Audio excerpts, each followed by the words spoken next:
Good afternoon, class. Good afternoon, madam. Thank you for making time to attend to this class. I'll just take a short roll call so as to make sure that we are all in. Ben Makasi. Yes, I'm there, madam. Beverly. Present, madam. Dadias.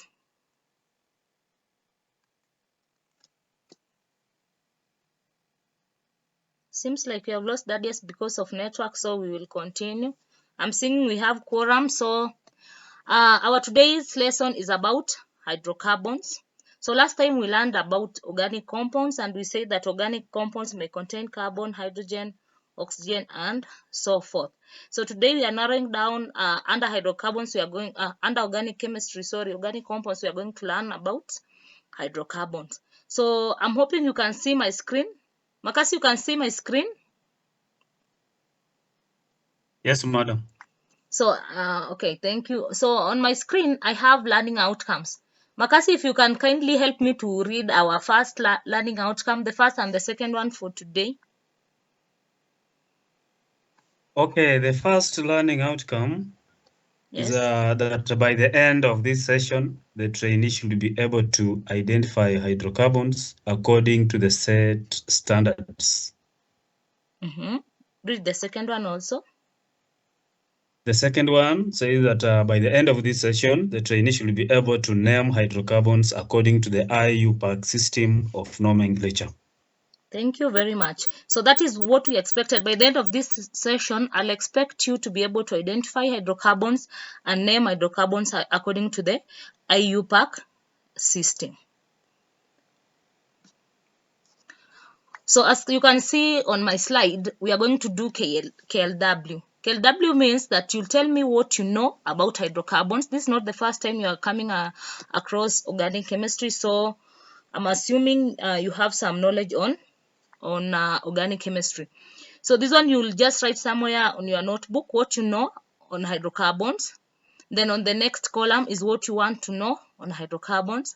And on the last column, this one we will fill after the session. We'll fill what you've learned about hydrocarbon. So I'm assuming that is so clear. So I'll give you some few seconds. You just write what you know, what you want to know. Then we'll share to the class. I'm giving you a few seconds. You write down.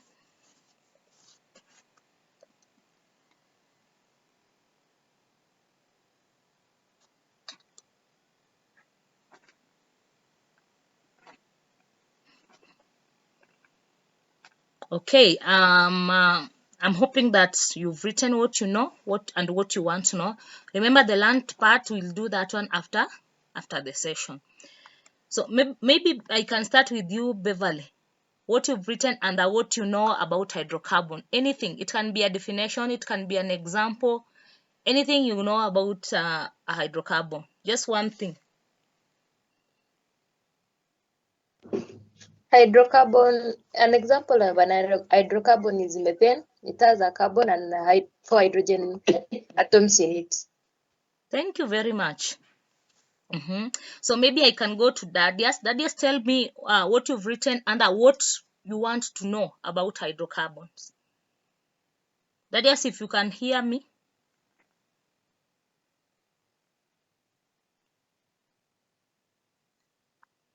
So if we don't have Dadias, maybe Makasi, you can give it. Yes, I'm here. Okay. So what will you like to know about hydrocarbons, Dadias? Hydrocarbon. I want to know what are the hydrocarbons. Okay. And daily activities. Okay, thank you very much. So the learned part, we will fill that after this lesson. So we go straight to our introduction. So introduction, our introduction is hydrocarbon. The term hydrocarbon, you can define it straight from just the name hydrocarbon. Hydro comes from hydrogen and carbon comes from carbon. So a hydrocarbon is any compound that contains carbon and hydrogen atoms only, and mark the term only. It's only carbon and hydrogen, no any other term. The real life application of hydrocarbon is the cooking gas that we use, LPG. LPG is an acronym for, who knows the whole meaning of LPG, what it stands for? Maybe Makasi, you can give that a try. LPG means?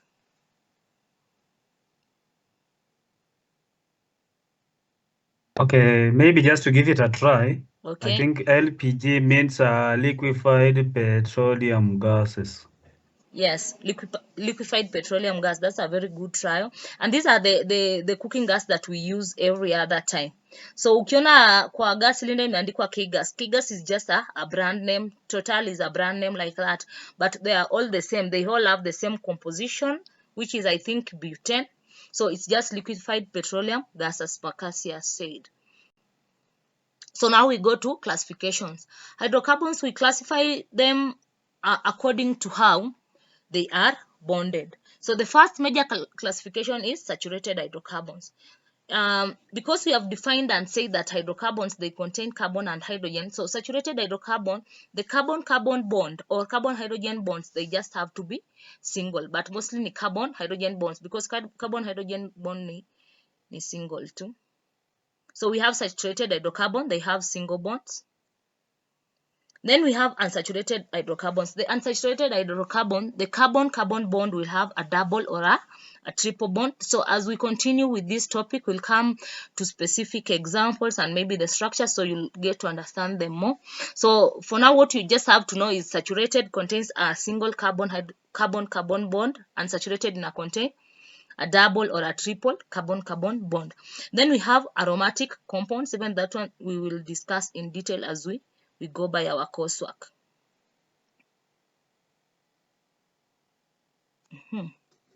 So maybe something to note also, we have cycloalkanes. Cycloalkanes are just alkanes in a cyclic form.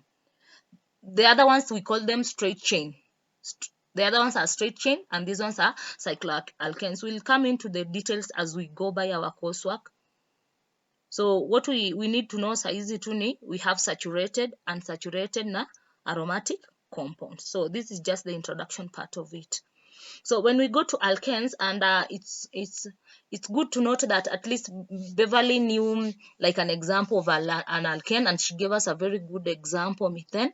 So an alkane, as we have seen in our previous slides, they contain a carbon-hydrogen bond, single bond, and the simplest and the first is methane.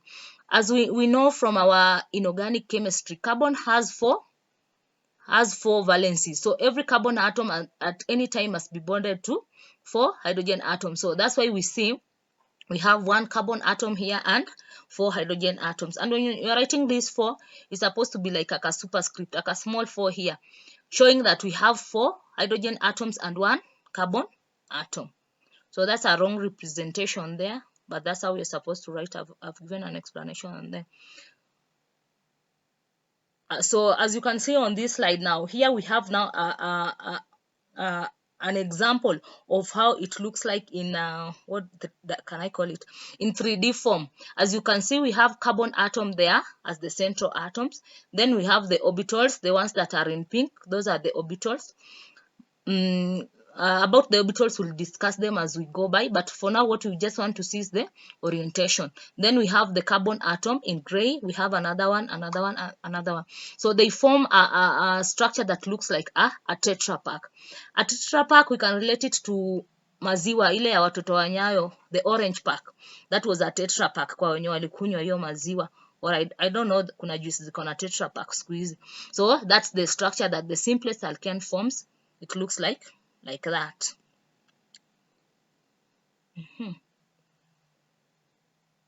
So up to there, does anyone have a question up to there?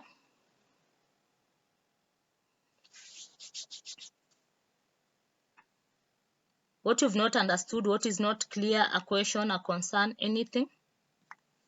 Just before we wind our lesson, we'll wind up our lesson. Well understood. Okay, if it's well understood, that's good to know.